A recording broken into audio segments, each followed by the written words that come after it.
Hoje, então, a gente está na parte 3, exatamente no meio dessa série. Se você não ouviu as outras 2 mensagens, recomendo que você pegue o nosso aplicativo lá no seu celular, está tudo lá, as nossas mensagens, tanto em áudio quanto em vídeo, você pode dar uma olhada no que a gente falou, que é bem legal. O que aconteceu com Davi realmente aconteceu, aqui nesse planeta, cerca de 3.000 anos atrás. É difícil a gente entender como que a sociedade era, especialmente num outro lugar, no Oriente Médio, há 3.000 anos atrás, 1000 antes de Cristo, aproximadamente. Esse rapaz, ele existiu, nós o conhecemos principalmente como um rei, mas antes de ser um rei, ele era uma pessoa, um rapaz normal, e no seu currículo ele tinha um gigante poderosíssimo, de quase 3 metros de altura, que ele, com 15 anos de idade, Davi, derrota.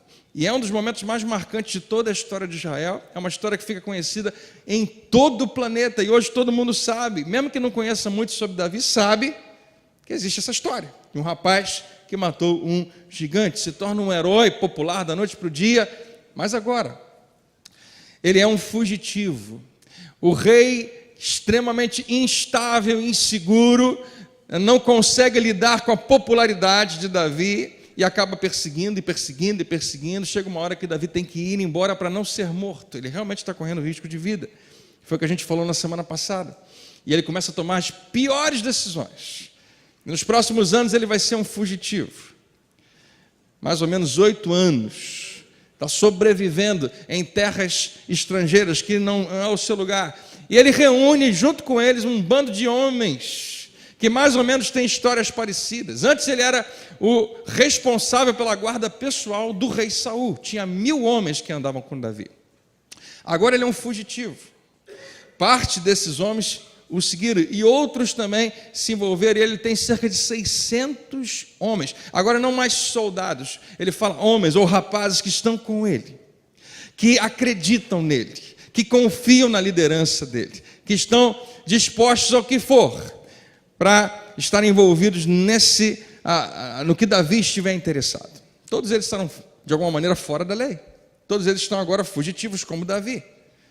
E como eu disse para você, ele está prestes a cometer outro erro terrível, mas é salvo, no último minuto, por uma mulher. A história que a gente vai ler, se você quiser acompanhar no telão, aparece em 1 Samuel, no capítulo 25. E eu leio para você. Certo homem de Maom, que tinha seus bens na cidade de Carmelo, era muito rico. Qual rico ele era? Possuía 1000 cabras e 3.000 ovelhas, as quais estavam sendo tosqueadas em Carmelo. A gente não sabe o que isso significa, mas se você morasse lá naquele tempo, você ia falar, esse cara é rico mesmo. Ele realmente é uma pessoa notável na sua riqueza. E ele... o que a gente está falando aqui desse monte de ovelhas e cabras e talvez outros animais, elas estão sendo tosqueadas. E deixa eu falar uma coisa para você desse momento de... Existia uma estação para isso, um momento, uma temporada de tosquia. Nesse momento, era como se fosse um relatório anual financeiro daqueles grandes fazendeiros. É quando o senhor daquelas terras sabia o que tinha acontecido com o seu dinheiro. Ele descobria qual rico ele realmente era. E aqui, esse homem está prestes a descobrir que ele realmente está muito rico, que esse ano foi muito bom para ele, que ele teve um desenvolvimento, um crescimento tremendo. E a história continua dizendo que seu nome era Nabal, e o nome da sua mulher era Abigail, mulher inteligente e bonita. Então, apresenta para a gente esse casal de pessoas muito ricas. Mas o seu marido, Nabal, que era descendente de Caleb, era rude e mau. A Bíblia faz questão de colocar isso para mim e para você, que esses eram os atributos que a gente percebia nesse homem chamado Nabal. Muito rico, mas uma péssima pessoa. Quando você vai estudar essas palavras, rude e mau, é isso aí que você está vendo. É um cara difícil de você tragar. Ninguém conseguia conversar com ele, ninguém gostava dele. Ele era uma pessoa difícil. Eu sei que você não conhece quase ninguém assim. Deve ter, talvez, uma outra pessoa. Se estiver aqui, finge que você não está vendo, mas existem essas pessoas com quem a gente não consegue conversar. O nome dele, Nabal, significava tolo. Quem dá um nome assim para o filho, né? Ainda assim, Pelo decorrer da história, você vai descobrir que ele era exatamente o seu nome. E a história continua. No deserto, Davi ficou sabendo que Nabal estava tosqueando as ovelhas, estava nesse momento de uma avaliação do que estava acontecendo na sua vida financeira. Por isso enviou 10 rapazes e lhes disse: levem a minha mensagem a Nabal em Carmelo e o cumprimentem em meu nome. E digam-lhe: longa vida para o Senhor, muita paz para o Senhor e a sua família, muita prosperidade para tudo que é teu. Davi entendia que Nabal devia estar de bom humor, porque ele estava descobrindo qual rico ele tinha ficado aquele ano. Ele tinha ficado mais rico. E Davi continua: sei que estás tosqueando as tuas ovelhas. E a partir de agora, Davi começa a explicar por que ele fez esse contato. Ele diz assim: quando os teus pastores estavam conosco, nós não os maltratamos. E durante todo o tempo em que estiveram em Carmelo, não se perdeu nada que fosse deles. Deixa eu explicar o que está acontecendo. Para a gente é estranho isso. Se alguém chegasse para você e dissesse: olha, quando os seus trabalhadores estavam lá perto da gente não fez nenhum mal a eles. Claro que não, ninguém deveria fazer. Mas naquele tempo, na realidade que eles viviam, era esperado que qualquer valor que houvesse nos campos fosse roubado.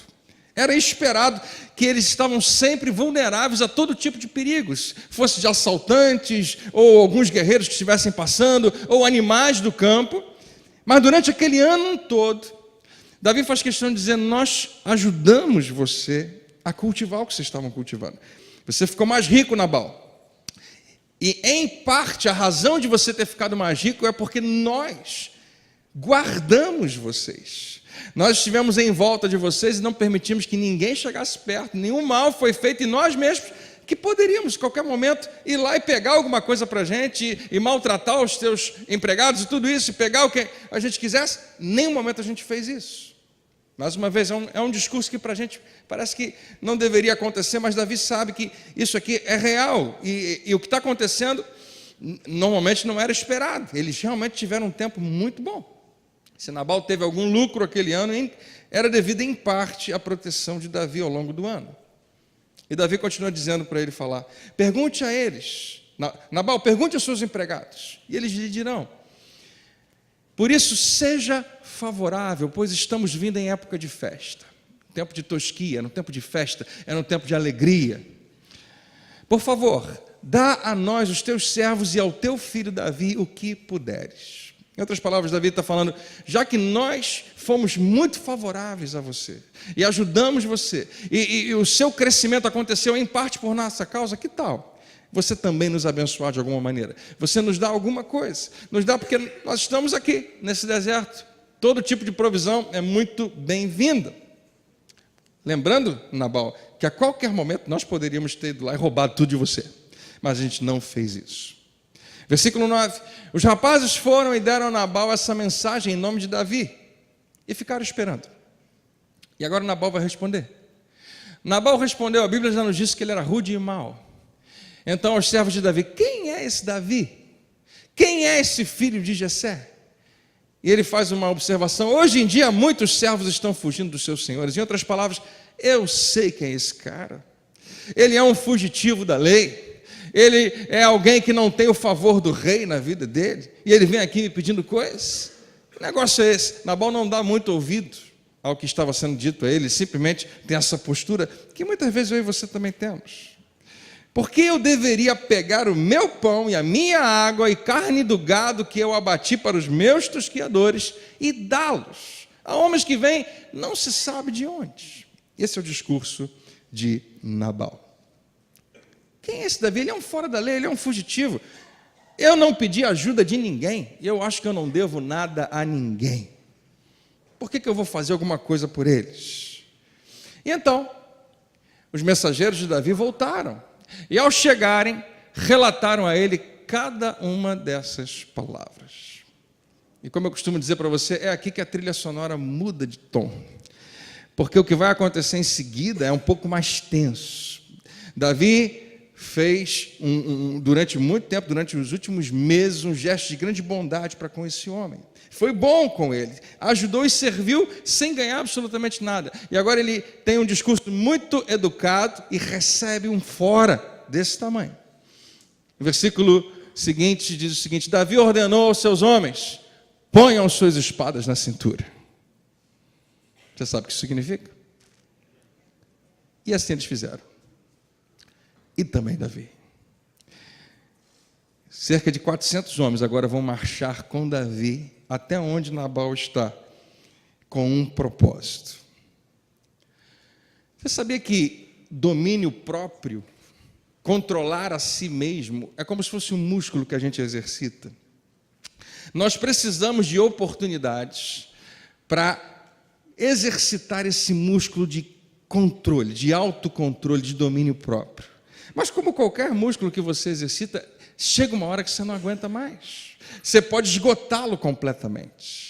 Você pode não suportar fazer absolutamente mais nada com ele. Você tem que. A nossa vida, a gente precisa encontrar um ritmo na vida. A gente precisa exercitar certos músculos espirituais, mas chega uma hora que a gente precisa parar e descansar e fazer alguma coisa que nos traga um pouco de paz e diversão na nossa vida, e depois a gente volta. Existe um ritmo. Quando não há esse ritmo, quando tudo que há é desgaste, chega uma hora que a gente não suporta mais. Davi estava nesse momento, 8 anos, sendo perseguido. Ele não entendia propriamente por que ele estava sendo perseguido. As pessoas que deveriam amá-lo, guardá-lo, protegê-lo, servi-lo, estavam todas contra ele. E ele vive como fugitivo, podendo estar, talvez vivendo muito bem, mas ele não está. E agora ele começa a fazer coisas boas para as pessoas, e na hora a resposta vem negativa. E Davi é um clássico exemplo daquele que a gente estava falando. Alguém fez mal a mim, então agora eu vou fazer mal a quem estiver na minha frente. Davi mal direciona o sentimento que ele está tendo. Como a gente falou na semana passada, ele está prestes a fazer algo terrível, que vai se arrepender por toda a sua vida. Ele está agora marchando em direção aonde está Nabal e toda a sua família e todos os seus empregados para matar todo mundo. Quando ele fala, pega a sua espada e põe na cintura, qual seria o equivalente hoje? Passar o rodo, alguma coisa nesse nível. Existe uma expressão que eu lembro de ouvir há muitos anos atrás. Eu e minha esposa moramos um tempo nos Estados Unidos, em Atlanta, e eu gostava muito de ir numa igreja. E eu lembro desse pastor falar essa frase. Ela não é uma frase bíblica, talvez seja uma frase muito mais antiga, mas foi naquele dia que eu ouvi, eu guardei. E de lá para cá eu uso muito essa frase. Parece que ela se encaixa em várias situações da nossa vida. A frase é essa daqui: pessoas feridas ferem pessoas. O sentimento de ter sido ferido, machucado, magoado, se você não souber tratar dele, é natural que você acabe ferindo pessoas. Davi é um exemplo disso. Ele foi ferido, ele foi machucado, ele foi ofendido. Ele não sabe lidar com isso. O que ele vai fazer? No momento em que o seu calo aperta, ele imediatamente reage. E aí você já vimos isso. Se você pensa que isso não funciona com você, não, pastor, eu acho que eu nunca vou descontar em outras pessoas o que fizeram comigo. Talvez as pessoas ao seu redor que convivem com você vão discordar. Muitas vezes nós não percebemos, mas nós tratamos algumas pessoas de uma maneira rude, de uma maneira que não é legal, que não é boa, e a gente não sabe muito bem explicar, mas algumas marcas ficaram na nossa vida, porque pessoas feridas ferem pessoas. No caso de Davi, pessoas perseguidas perseguem pessoas. É o que ele está prestes a fazer. E o que é interessante que acontece com Davi, a gente vai ver isso claramente, é que ele faz algo que eu e você muitas vezes fazemos. Ele sobe no seu cavalo, ele vai em direção a Nabal e ele começa a construir na sua mente os motivos para justificar o que ele vai fazer. Ele começa a pensar por que aquilo que ele acha que deve, mas não sabe certamente se deve ou não deve fazer, ele vai fazer. Então ele precisa buscar justificativas, ele precisa buscar alguma maneira de se justificar. Já deve ter acontecido com você. Você já viu? Eu já vi isso, já mencionei aqui. Hoje em dia as pessoas falam sozinhas porque estão com um Bluetooth no ouvido. Mas algum tempo atrás as pessoas falavam sozinhas, no ônibus, no carro, porque elas já estavam ensaiando o que elas iam falar. Você já viu isso? Quando alguém está sozinho no volante, fala assim... Você ouve, você fala, ela não está conversando com ninguém naquele momento, mas ela está ensaiando, ela vai chegar em casa. E ela vai falar. Davi estava mais ou menos nesse ritmo. Eu não quero saber, nós estamos indo lá, e essas pessoas, se alguém dissesse para eles, são inocentes, Davi, não quero saber. Vou passar o rodo, vou matar todo mundo, porque estão envolvidos com esse homem. Estúpido, que fala dessa maneira, que responde dessa maneira. É o que está acontecendo. E a Bíblia fala que cerca de 400 homens acompanharam Davi. Isso é que é arrastão, gente. O resto é brincadeira. Enquanto 200 permaneceram com a bagagem. Algo terrível está prestes a acontecer de novo. Felizmente, há outros personagens nessa história. Um dos servos disse a Abigail, um dos servos de Nabal, disse a Abigail, mulher de Nabal, do deserto, Davi, que era famoso. Davi enviou mensageiros para saudar o nosso Senhor, mas ele, o nosso Senhor, os insultou. No entanto, aqueles homens foram muito bons. Ele começa a dizer, olha, o que esses homens vieram falar a respeito de Davi é verdade. Realmente eles estiveram ao nosso redor, nos ajudando, nos guardando. Ele começa a falar, não nos maltrataram, e durante todo o tempo em que estivemos com eles nos campos, nada perdemos. Isso era para deixar todo mundo de boca aberta, inclusive Nabal. E ele está explicando isso a Abigail, esse empregado. Dia e noite eles eram como um muro ao nosso redor, durante todo o tempo em que estivemos com eles, cuidando das nossas ovelhas. E ele continua agora... Leve isso em consideração e veja o que a senhora pode fazer, porque destruição paira sobre o nosso Senhor e sobre toda a sua família. Esse homem, esse empregado é usado para trazer algum tipo de resposta diferente da que estava para vir. E ele continua, ele falando de Nabal, é um homem tão mau que ninguém consegue conversar com ele.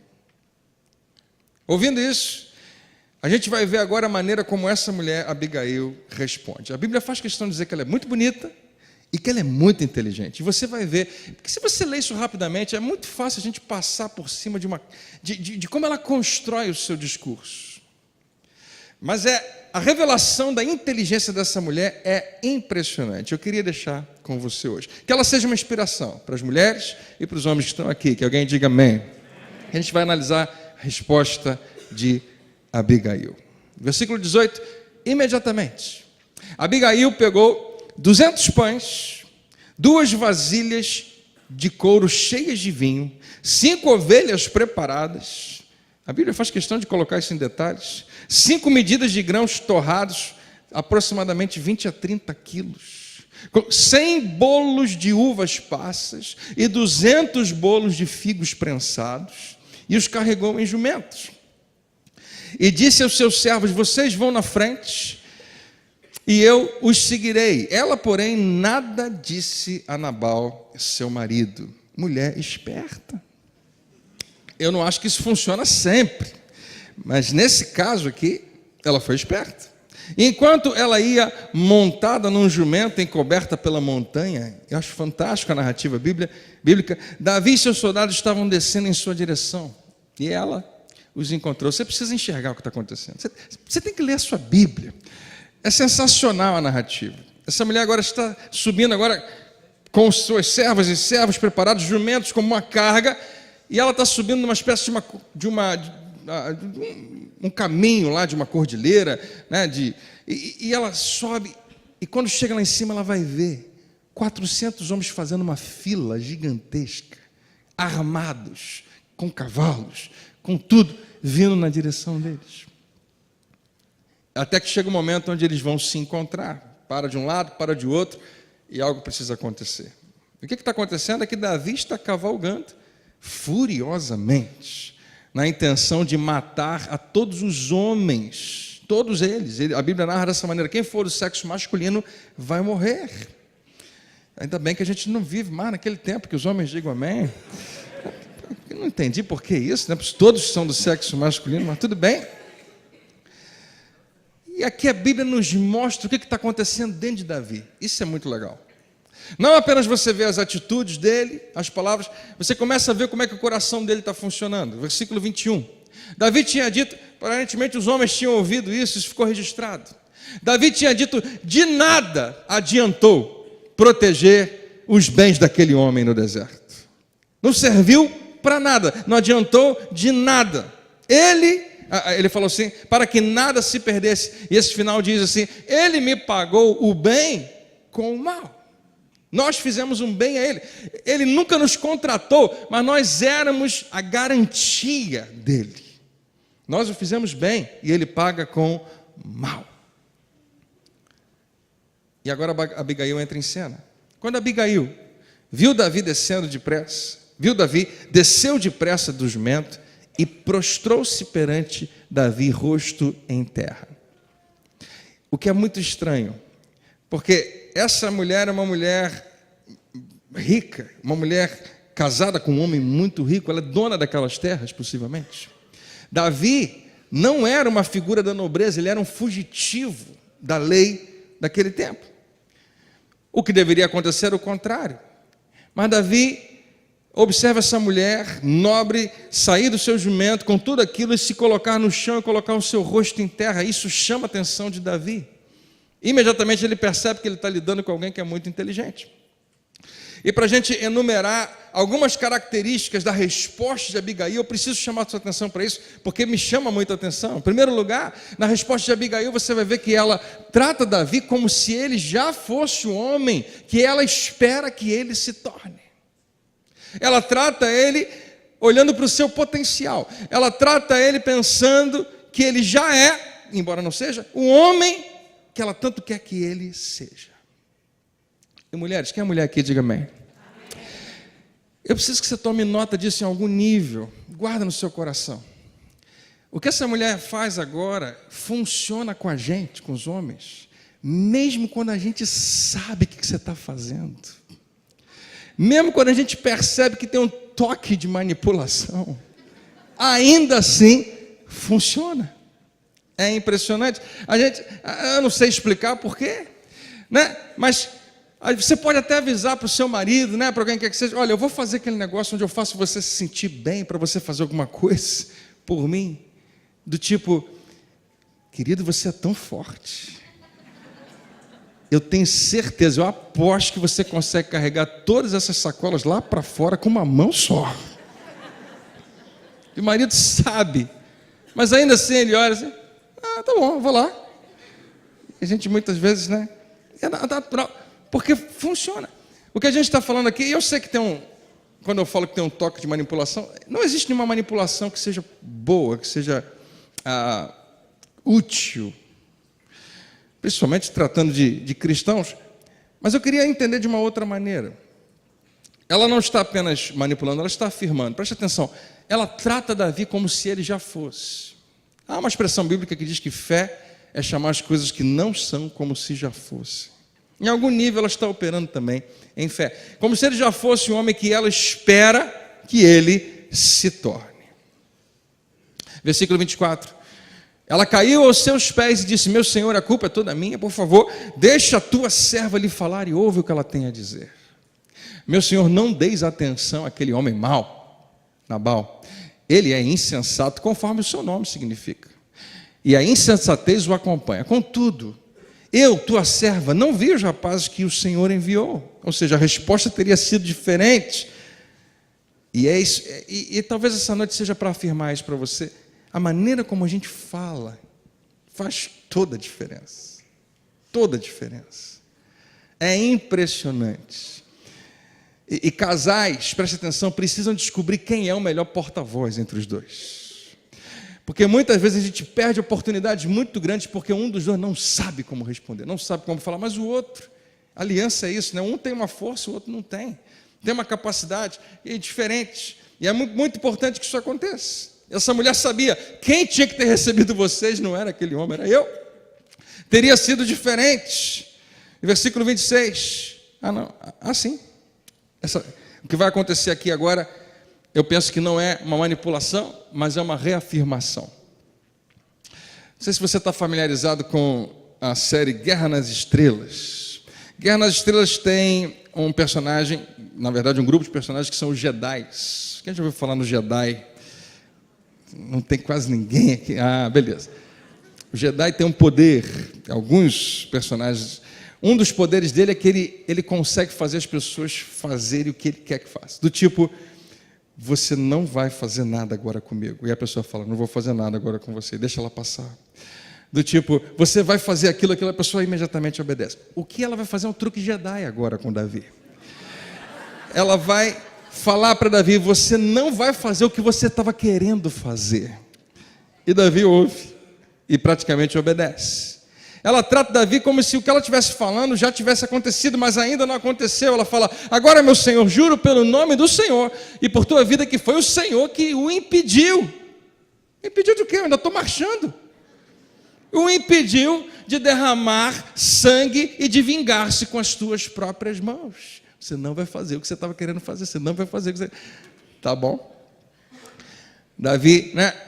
Ela trata Davi dizendo assim, você estava prestes a fazer algo, mas graças a Deus você não vai fazer. E Davi poderia pensar, quem disse que eu não vou fazer? Mas ela já está dizendo, não, você é maior do que isso. E versículo 26 ela coloca o seguinte, que os teus inimigos, porque ela sabia que Davi estava sendo perseguido por Saul, que os teus inimigos, todos os que pretendem fazer-te mal, sejam castigados como Nabal. E agora ela dá crédito a Davi por ser um homem melhor do que ele estava prestes a ser. Como Abigail é inteligente. Ela não trata Davi conforme ela acha, ou as outras pessoas enxergariam ele, mas ela fala com o potencial de Davi, com quem ele pode ser. E ela dá crédito por ser um homem melhor, maior do que ele estava prestes a ser. Esqueça, eu te suplico, a ofensa de tua serva, pois o Senhor certamente fará um reino duradouro para ti. Que travas os combates do Senhor. É legal ela falar isso. Você está ligado com Deus, você tem aliança com Deus. Ela sabia o que tinha acontecido lá no Vale de Elá, contra Golias. Davi se levanta para lutar contra o gigante e faz questão de abrir a boca e dizer, eu vou contra ti em nome do Senhor dos Exércitos. Nós temos uma aliança, eu travo as batalhas, os combates do Senhor, e em toda a tua vida nenhuma culpa se acha em ti. Davi, você não é um homem mau, você é um homem bom, por isso você não vai fazer o que você achava que ia fazer. E veja o verso 29, tem uma imagem fantástica aqui. Mesmo que alguém te persiga para tirar-te a vida de meu Senhor está firmemente segura, como as dos que são protegidos pelo Senhor teu Deus. Aleluia. Se você tiver uma daquelas Bíblias mais antigas, eu estou lendo a Nova Versão Internacional, você vai ver uma expressão que é interessante, que fala, a vida do meu Senhor será atada no feixe dos que vivem com o Senhor teu Deus. Essa expressão é a que eles usavam para tratar o que hoje eu e você tratamos como carteira ou bolsa. É o lugar onde a gente guarda as coisas mais valorosas e guarda bem. Eles guardavam dentro de alguma bolsa de pano e amarravam com o feixe e guardavam na sua cintura. Ela está dizendo, ainda que alguém tente roubar a sua vida, como um ladrão tenta roubar dinheiro, tenta roubar uma moeda, a sua vida está bem guardada e protegida dentro da carteira de Deus. Você está bem guardado ali. E essa imagem, como ela significa bolsa, imagina isso, você está bem guardado, Davi, enterrado no fundo da bolsa de uma mulher.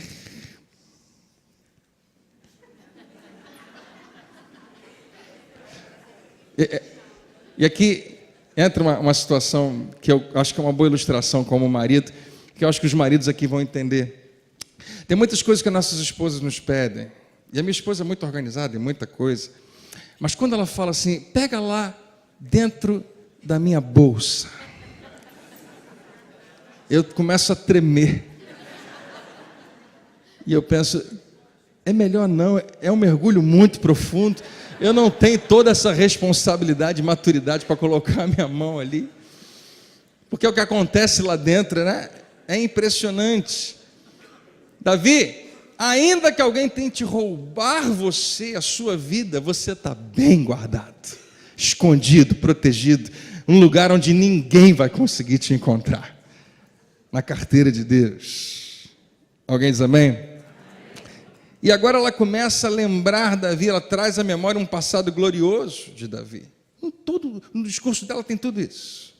Potencial. E ela fala uma frase que parece que ela tem que ter sido inspirada por Deus. Ela fala, mas a vida dos seus inimigos será atirada para longe como por uma atiradeira. A expressão exata que é usada para aquele momento, há muitos anos atrás, quando Davi tinha 15 anos. Ela transporta ele para aquele momento glorioso, onde ele podia confiar plenamente em Deus, e onde ele resolveu confiar plenamente em Deus, onde qualquer inimigo era muito pequeno para ele. Ela com certeza devia ter visto que a espada de Golias estava ali atrás do cavalo de Davi, e ela deve ter lembrado e pensado, esse é o mesmo Deus que estava com você lá naquele vale. A vida dos seus inimigos será lançada para longe de você. Ela usa essa expressão para fazer ele lembrar. Ela traz à memória o seu passado glorioso. Volta lá ao Davi de 15 anos, vencedor sobre um gigante. E por fim, ela fala do futuro de Davi. E ela diz, apontando para o que vai ser um futuro glorioso. E aqui eu queria deixar uma pergunta com você, que é uma das perguntas que de vez em quando eu faço do púlpito. E que eu acho que é muito importante. Abigail pergunta, sem perguntar, essa questão.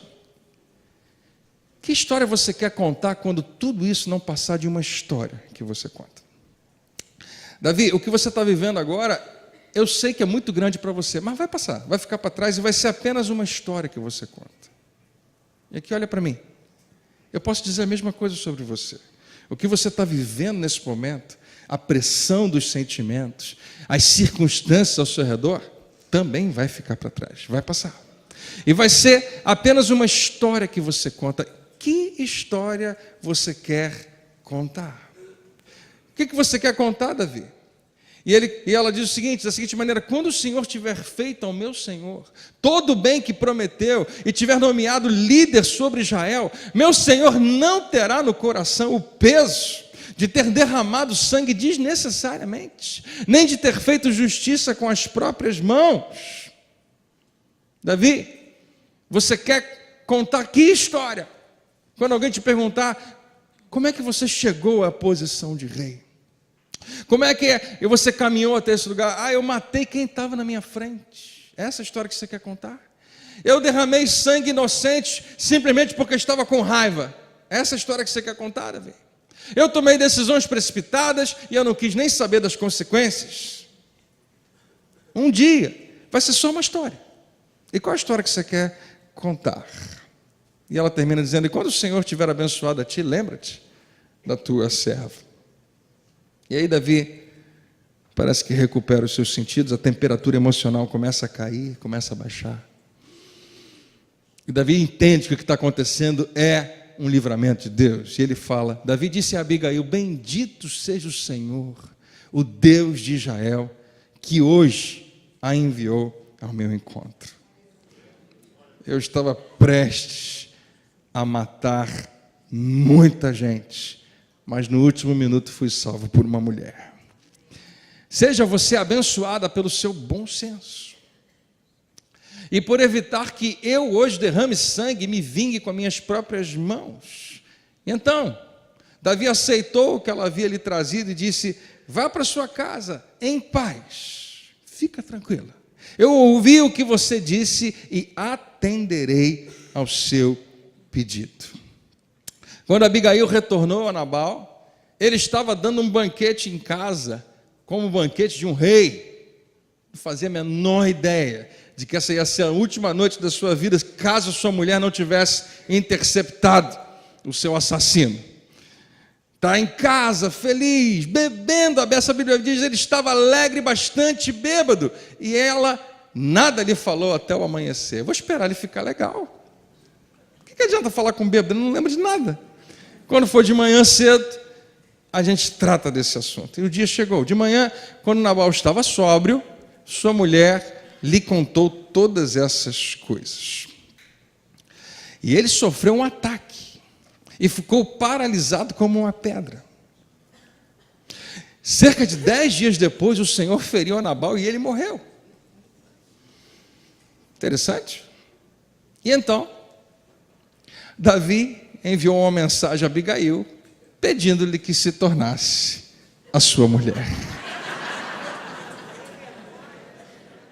Está escrito na Bíblia, gente.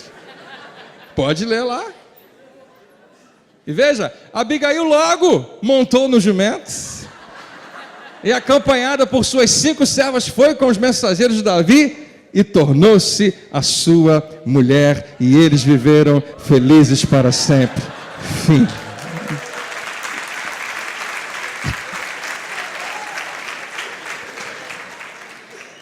Essa última parte não está na Bíblia. Eu inventei. Até para deixar bem claro, Abigail se torna uma das mulheres de Davi. Ninguém vive feliz para sempre assim, né? Uma das mulheres de Davi. Em resumo, nós temos esses 3 personagens: Nabal, Davi e Abigail. 3 personagens, 3 respostas. Só um herói. Nabal, Davi e Abigail. Nabal, mal por bem. Recebeu o bem, mas retribui com o mal. Davi retribui mal por mal. E isso é mais ou menos o que ele tinha aprendido. Não tinha muito de errado no que ele estava fazendo. Se você é tratado mal, é natural que eu trate mal também. Davi foi criado na Antiga Aliança. E a Antiga Aliança dizia: olho por olho, dente por dente. Ou seja, você foi tratado por mal, você deve tratar mal também. Mas Abigail, ela está à frente do seu tempo. Abigail faz algo que suplanta o pensamento daquela época e é extraordinário. Abigail, ela retribui bem pelo mal que iria acontecer. Nabal, mal por bem, é louco. Ninguém quer ser igual a ele. Se você foi abençoado, você responde da mesma maneira, no mínimo. Davi, mal por mal, previsível. É o que se espera quando você é maltratado, que você dê o troco, que você pague com a mesma moeda. Mas Abigail, quando retribui o bem por mal, ela é excepcional. Ela está, como eu disse para você, à frente do seu tempo. Porque ela vivia na mesma antiga aliança de Davi e de Nabal. E era natural que se compreendesse que um erro deveria ser: se alguém errou contra mim, eu também tenho o direito de errar contra você. É na nova aliança, quando Jesus aparece no cenário, que isso vira de cabeça, que tudo vira de cabeça para baixo. O discurso de Jesus é o contrário a tudo isso.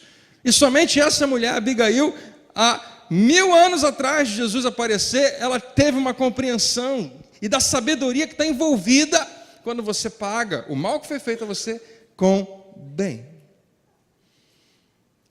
Pedro, um dos discípulos de Jesus, aproximadamente isso, quase que 1000 anos depois, ele vai registrar a uma igreja que estava sendo perseguida injustamente.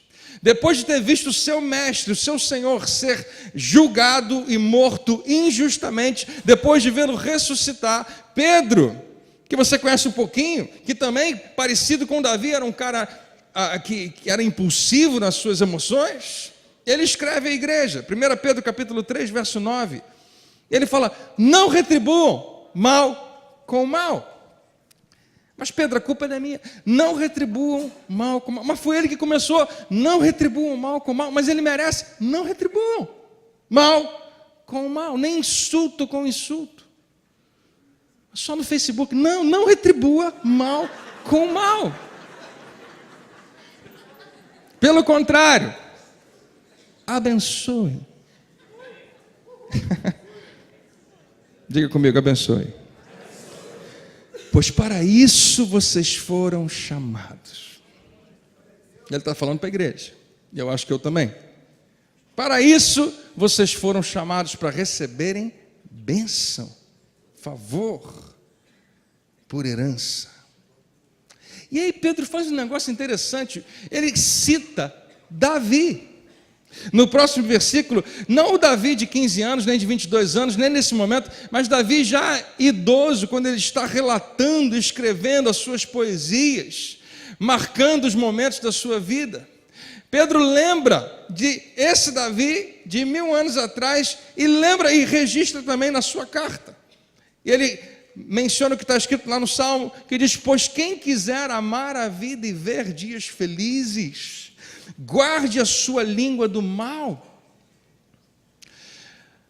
Que é tão grande isso, guardar a língua do mal. No caso aqui de Abigail, de Davi, aprenda o poder de falar as palavras certas. Você consegue controlar crises, você consegue apagar incêndios, você consegue salvar vidas.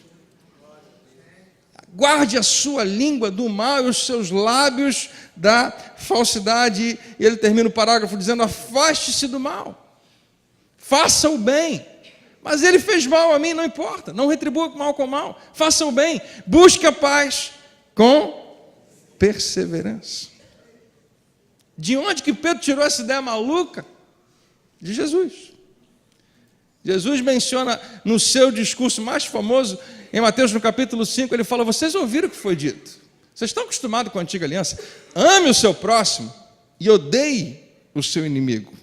Em essência, a gente tira isso do nosso estilo de vida dominado pela lei. Ame o seu próximo, se ele merecer, melhor ainda, mas odeie o seu inimigo. Jesus disse o seguinte: mas eu lhes digo, amem os seus inimigos. Nós estamos mudando tudo, nós estamos virando tudo de cabeça para baixo. É um tempo completamente novo. Amem os seus inimigos e orem por aqueles que vos perseguem, para que vocês venham a ser filhos do seu Pai que está nos céus. Quando Paulo escreve aos Efésios, no capítulo 5, versículo 1, ele fala que nós devemos ser imitadores de Deus como filhos amados. Eu acho que Jesus está mencionando mais ou menos isso. Ele não está dizendo que você deixa de ser filho, mas você se revela como filho, como você faz como seu pai. Quando você o imita, para que vocês sejam filhos do seu pai que está no céu. Deus não tem o menor problema de amar os nossos inimigos. Quando você, e aqui vem a frase que eu queria que você guardasse, que anotasse em algum lugar no seu coração: quando você se recusa a retribuir do modo como fizeram com você, é quando você mais se parece com Jesus. É quando você mais se parece com Jesus, quando você se recusa a retribuir do modo como fizeram com você. E mais uma vez, eu amo quando Jesus fala, e eu não acho que é fácil, eu acho que é absurdamente radical, mas ainda assim foi ele que falou, e eu preciso buscar obedecer. Se alguém te obrigar a fazer isso, estava lendo hoje essa passagem, fala: se alguém entrar numa discussão, num processo com você, e quiser levar a sua camisa, dê a túnica também. Jesus está fazendo o seguinte: abra mão do que você acredita que é seu direito, vá além, faça pela pessoa o que ela não merece, e para mim, talvez signifique: Jesus, mas eu perco mais do que eu já estava perdendo. Ele vai dizer que não. Primeiro, que tudo que você tem sou eu que te dou, e eu posso te dar muito mais. Segundo, que o que eu quero, muito mais do que você tem ou não tem, é que você tenha um relacionamento saudável. Você está ganhando pessoas. Mas se você quiser que o seu direito seja respeitado e obedecido, e muitas vezes, eu acho que é importante fazer isso, mas muitas vezes você vai perder pessoas, vai perder relacionamentos, e talvez você nunca mais os recupere de volta. Quando você se recusa a retribuir do modo como fizeram com você, pagar o mal com o mal, injustiça com injustiça, dar o troco, pagar com a mesma moeda, quando você se recusa a fazer isso, é quando você mais se parece com Jesus. Para terminar, eu quero deixar 3 perguntas com você. As 2 primeiras perguntas são para todo mundo, mas a última é só para os crentes, só para os cristãos. Primeira pergunta: eu realmente quero, e você deve fazer para você mesmo, eu realmente quero me igualar com alguém que eu não quero me parecer? A pessoa que fez mal a você, que ofendeu a você, ela só consegue continuar fazendo isso se você deixar. No momento em que você guarda o rancor, acreditando que em algum nível, lá no fundo, você está punindo aquela pessoa, descubra hoje, você só está punindo a você mesmo. E quando eu tento, de alguma maneira, dar o troco ou fazer ela sentir o que eu senti, eu me igualo a alguém com quem eu não queria me parecer. Quem está acordado aí, diga amém. Amém. Pagar na mesma moeda é se igualar a alguém que você nem gosta tanto. Não é que você não gosta da pessoa, você não gosta do que ela fez. É ser como alguém com quem você não quer se parecer. Dar o troco é muito fácil. E muitas vezes traz uma sensação temporária, transitória de satisfação. Mas não seria melhor você ser uma pessoa maior? Não é esse o convite que a Bíblia nos dá? Você é muito maior quando você se recusa a pagar com a mesma moeda. Toda vez que você é ofendido, cada ofensa fornece pelo menos essas duas opções a você. Ela não é apenas uma oportunidade de você pagar com a mesma moeda, o que é previsível, que é o que iria acontecer com Davi. Mas te dá a oportunidade também a fazer o bem, mesmo que a pessoa não mereça. Isso é ser excepcional e não previsível. É ser como seu Pai Celestial. Você tem a opção de ser, quando você é ofendido, de ser parecido com o teu Pai Celestial ou ser parecido com a pessoa que te feriu. E você escolhe. Pastor, mas o senhor sabe como é difícil? Sei. As nossas emoções nesse momento querem nos dominar, querem decidir por nós. Mas você continua tendo o controle do que você vai fazer. Davi estava numa direção, mas ele desviou. Você abençoa muita gente quando você se recusa a se vingar. Você faz bem aos seus relacionamentos quando você se recusa a se vingar. Ou você se contenta em dar o troco, ou você finalmente avança e cria uma oportunidade para que outras pessoas também avancem. Seja a pessoa que te ofendeu, ou alguém que está observando a sua vida. Ou alguém que está olhando para você, que vai usar você como um espelho. Pessoas que estão olhando para você e em momentos de crise querem saber como é que você vai responder. Nossos filhos fazem isso. As coisas que mais marcam os nossos filhos não são as coisas que a gente abre a boca e ensina para eles, mas é em momentos de crise como a gente responde. Há pessoas que estão olhando para você porque de alguma maneira admiram você, admira o seu casamento, admira a sua maneira de ser pai ou mãe, admira a sua maneira de liderar, seja o que for. E eu preciso me perguntar, quando eu faço isso, há pessoas me observando, qual é a mensagem que eu estou passando? Será que eu quero me igualar com alguém que eu não queria me parecer? Segunda pergunta, para todo mundo: que história eu quero contar quando tudo isso não passar de uma história? Tudo que você estiver vivendo hoje vai passar, e vai ser uma história que você conta. Qual a história que você quer contar? Eu agi no impulso. Essa é a história que você quer contar? Eu fiz o que eu tinha que fazer. Não, eu fui lá e dei o troco. Ele me envergonhou. Ela me envergonhou. Ele recebeu crédito por uma coisa que eu fiz. O nome que apareceu lá foi o dele, deveria ter sido o meu. Eu abri a boca, eu fui lá falar. Ela me humilhou, ele me humilhou. Eles fizeram isso comigo, então eu fiz também com eles. Eu dei o troco. Isso é ser previsível. Isso é ser meramente ordinário. Mas Deus nos convida, e é exatamente essa expressão, Ele nos convida a sermos extraordinários. A sermos como Abigail foi. E a última pergunta eu prometi a você que é apenas para os cristãos. Por quê? Porque ela não nos deixa opção. Se você é alguém que tem Jesus como teu Senhor, eu acho que você sabe qual é a resposta. Mas se você está aqui pensando, André, eu não sei se eu quero que Jesus seja meu Senhor. Eu não sei se eu quero realmente. Ainda assim, essas duas perguntas funcionam para você. Está de graça para você levar para casa. Pode ser útil para você de alguma maneira. Mas essa daqui é só para quem realmente entregou o seu coração a Jesus. E na minha vida hoje, como seria, na prática, pagar o bem pelo mal? Você não estava gostando, não estava esperando essa, né? Você não queria essa pergunta hoje. Para usar a expressão que Pedro usou, como seria abençoar alguém que me ofendeu ou que me machucou? Pastor, eu sei como fazer. A pessoa me fez mal e eu não estou fazendo nada. Não apenas não faça nada. Não fazer nada é misericórdia. Faça algo bom por ela. Isso é graça. Não apenas não faça nada.